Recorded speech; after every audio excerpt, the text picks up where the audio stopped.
기억할 겁니다. 3월 26일 이재명 후보의 공직선거법 위반 혐의 항소심에서 무죄 선고를 받았죠. 기억나죠? 네, 기억납니다. 네. 뭐 김문기 처장을 알았냐 몰랐냐 골프를 쳤냐 안 쳤냐 사실 아무것도 아닌 사건이야. 맞아요. 그런데 이게 지금 대한민국을 강타하는 가장 중요한 사건이 됐어요. 그 자체가 일단 문제입니다. 네. 예. 근데 3월 26일에 무죄 났죠. 근데 여기에 대해서 검찰이 불복을 해서 엄청나게 빠른 스피드로 대법원에 상고를 합니다. 요땐 또 스피드 빨라요. 그러니까요. 네. 그래서 즉시 상고했습니다. 요때는 예. 이 건에 대해서 대법원이 이제 대법원이 받았잖아요. 네. 이 건에 대해서 대법원이 어제 오전에 대법관 4명으로 구성된 소부에 이 사건 너네가 판단하라고 배당을 했어요. 어제 오전에. 어제 오전에 네. 소부에 배당을 했어요. 네. 그런데 어제 오후에 갑자기 조희대 대법원장이 이 사건을 너네 4명이 하는 게 아니라 전원 합의체에서 판단하겠다고 전원 합의체에 회부를 해버립니다. 갑자기 다시 올린 거네. 네. 그러면? 하루에 다 일어난 일입니다. 네. 그래서 그 주심은 박영재 대법관이고요. 노태학 대법관은 중앙선거관리위원장을 맡고 있어서 이해 충돌 우려가 있다고 본인이 스스로 회피 신청을 해서 빠졌습니다. 네. 그러면 이제 12명의 대법관이 이 건에 대해서 이제 판단을 하게 되는 겁니다. 네. 12명. 12명. 여기까지 됐죠. 네, 오케이. 예. 그런데 전원 합의체로 회부한 것도 너무 빨랐어. 그 속도. 그래서 다들 경악했다고. 왜 이렇게 빨라? 하루 만에 해버리니까. 그런데 전원 합의체 회부 당일인 어제 합의 기일을 열어서 바로 심리를 또 해버렸어. 그래서 두 번째 경악을 합니다. 야, 이거 너무 빠른 거 아니야? 왜 이렇게 빨라? 네. 경악을 했죠. 그리고 오늘이 됐습니다. 근데 오늘 오전에 다음 합의 기일을 내일 24일로 또 갑자기 또 잡아버렸어. 왜 이렇게 빨라? 빠르고 3번 빨라. 메가패스. 예. 너무 빨라. 예. 됐죠? 네. 그래서 일단 여기서 우리가 확실하게 알 수 있는 두 가지는 있습니다. 뭐냐? 조희대 대법원장은 이 사건을 매우 중대하게 보고 있구나. 그리고 또 하나는 최대한 좀 빠르게 하려고 하는구나. 확실한 건 이 두 가지입니다. 네. 나머지는 저는 아예 몰라요. 네. 그래서 최강욱 인턴 기자에게 이 사건을 넘기겠습니다. 네. 인턴한테 넘기시기에는 너무 큰 사건 아니야?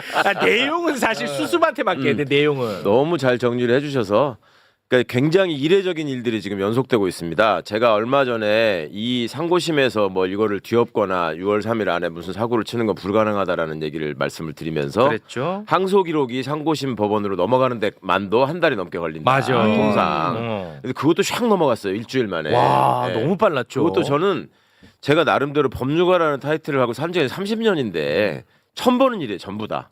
전부 다 처음 예, 보네. 그렇게 빨리 상고심에 간 것도 참. 아니 내가 또 변호사만 한 게 아니라 전문 피고인으로 또 대법원에 지금 사건이 몇 개인데 내가. 맞아. 전문 피고인. 나한테는 한 번도 안 그랬어요. 그러고 거기 넘어간 다음에 이제 그 처음에 주심 대법관이 정해지고 그 전에 또 공동조라는 데에서 이거 재판 연구관들이 검토를 하고 이런 시간들이 다 필요한데 이게 지금 그냥 초스피드로 거의 생략되다시피 하고 지금 넘어가고 주심이 박영재 대법관으로 지정됐다고 해서 그러면 소부에서 잠깐 논의하고서 전원합의체로 보내네 마네 하는 얘기가 다음에 나오겠구나 싶었는데 바로 당일날 그냥 전원합의체로 회부를 했단 말이에요. 당일에. 그건 대법원장이 한 거예요. 네. 전원합의체로 가면은 재판장이 대법원장이에요. 그리고 전원합의체로 보내는 원래 원칙은 원래 기본은 소부라는 건 대법원에서 4명으로 구성된 부가 먼저 사건을 심리하는데 거기서 대법관들 간의 의견이 갈릴 때 이거는 전원합의체로 올리자 했을 때가 기본이에요. 네. 그리고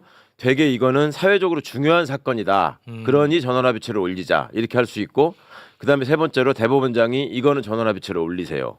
근데 이거는 두 번째를 명분으로 해서 세 번째가 결정적으로 작동한 대법원장이 이거는 내가 주도해서 어떻게든 내가 생색을 내겠다. 이게 이제 굉장히 큰 동인이 된 것 같고 네. 그다음에 이게 주심 대법관이 정해졌다. 그리고 심리 기일이 바로 정해졌잖아요. 바로.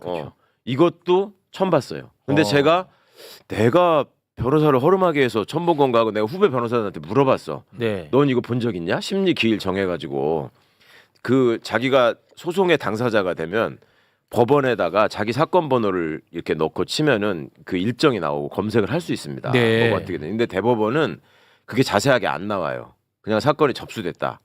이게 뭐 저기로 넘어갔다. 뭐 주심 재판관이 정해졌다. 이런 것만 나오지. 네. 며칠 날 뭐 대법관들이 모여가지고 뭘 합의를 한다 이런 얘기는 없어요 아예. 아 그런가요? 근데 이게 또 생전 처음으로 날짜가 정해졌다고 나온 거야. 아. 그러더니 날짜가 한 번 정해진 게 나온 것도 이상한 건데 그거를 다음 기일은 또 다음에 또 한다고 그것까지 또 정해서 또 거의 이건 뭐 중계 방송을 해.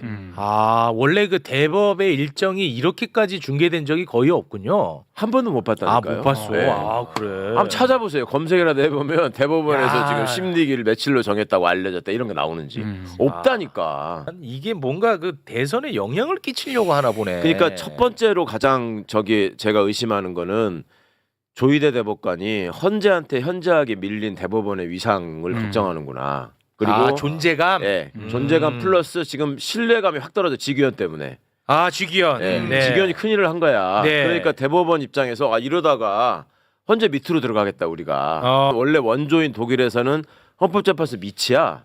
대법원이. 근데 대법원은 항상 걱정하는 게 그거지. 아. 지금까지는 자기가 위라고 생각해 하고 있거든요. 네네네. 근데 이번 상황에서 국민들한테 지금 이 들리는 얘기나 그 다음에 국민들이 바라보는 시선이나 이런 게 아 헌재가 압도적이지. 그렇죠. 네. 법원이 엄청 이게 차갑게 보고 있다라는 거를 안단 말이에요. 그러면 그러니까 엘리트 의식으로 확고한 대법관 13명은 자존심 상하고 아주 못 견디겠군요. 그렇죠. 근데 이번에 처음 봤는데 한두 명 빼고 다 서울법대야. 구성원들이 대법관들이 13명 가운데 거의 다 서울대 법대야. 예.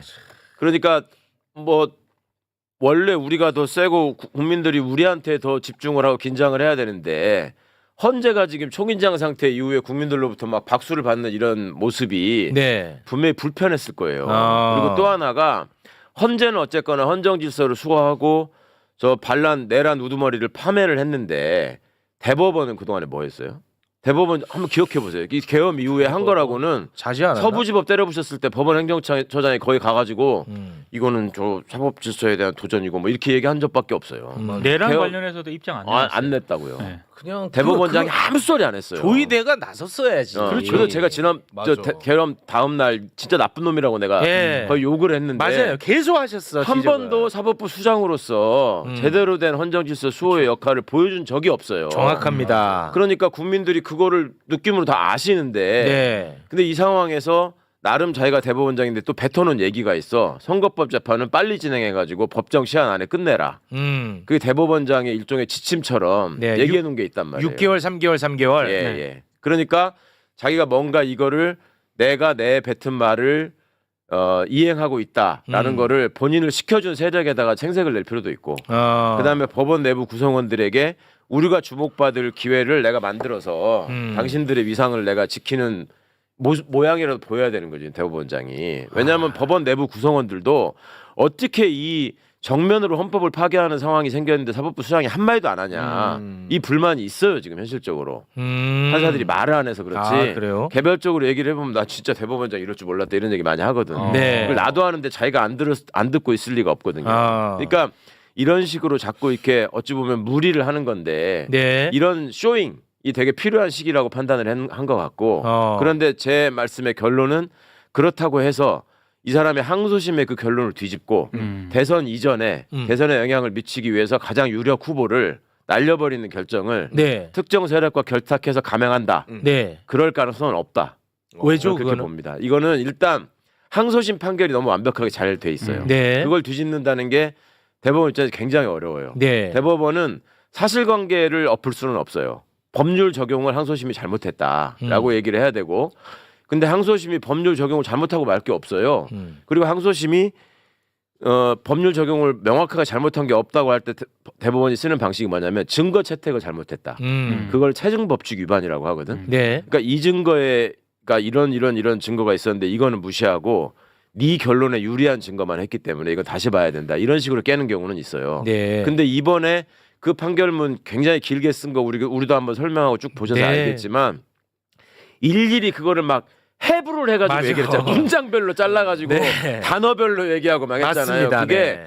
그리고 그러면서 그냥 그 판결을 써내려간 게 아니라 과거의 대법원 판례에 선거법 위반 사건에서 나왔던 얘기들을 그대로 옮겨 적으면서 이거는 이 판례하고 비춰볼 때 어긋난다. 이건 어긋난다. 이렇게 한 거예요. 2심에서? 2심에서. 예. 진짜 그리고 잘했네, 이심이. 유일하게 시비를 걸 수 있는 부분이라면 이거는 이렇게 볼 수도 있는데 2심 판사들은 너무 이쪽으로 본 거 아니야? 너무 말이 안 된다고 본 거 아니야? 이런 걸로 시비를 붙을 수 있어요. 근데 그거는 자유심증의 영역이고 그거 사실 인정을 하는 거는 전적으로 2심 판사의 최종 권한이기 때문에 네. 대법원이 그걸 가지고 그걸 네가 그렇게 인정하면 안 돼. 이렇게 할 수가 없어. 이 증거가 있는데 너는 이걸 왜 무시하고 이렇게 했어? 이렇게 해야 되는데 그걸 그러기가 되게 어려워요. 그래서 그게 이제 현실적으로 내용적으로 봐서 어렵고 항소심에서 양형 판단을 안 하고 무죄를 선고했는데 그거를 대법원이 자판을 해가지고 양형을 정한다라는 거는 네. 그거는 있을 수 없는 있을 수 없는 일이다. 일이라고 말씀하셨죠. 그 자기를 그 대법원장을 만들어 준 쪽, 혹은 자기의 어떤 철학적 정치적 지향이 있는 쪽에다가 어필하기 위해서 이런 것까지는 의심해 볼 수 있는데 네. 결론까지 영향을 미쳐서 이거는 내가 어떻게든 대선에 영향을 미쳐가지고 민주당 후보를 날리겠다라는 것까지 감행하기는 어려울 것이다. 정치적으로 해석을 하면은 전 조희대 대법원장이 노리는 거는 본인이 이슈 메이커가 되려고 하는 것 같아요.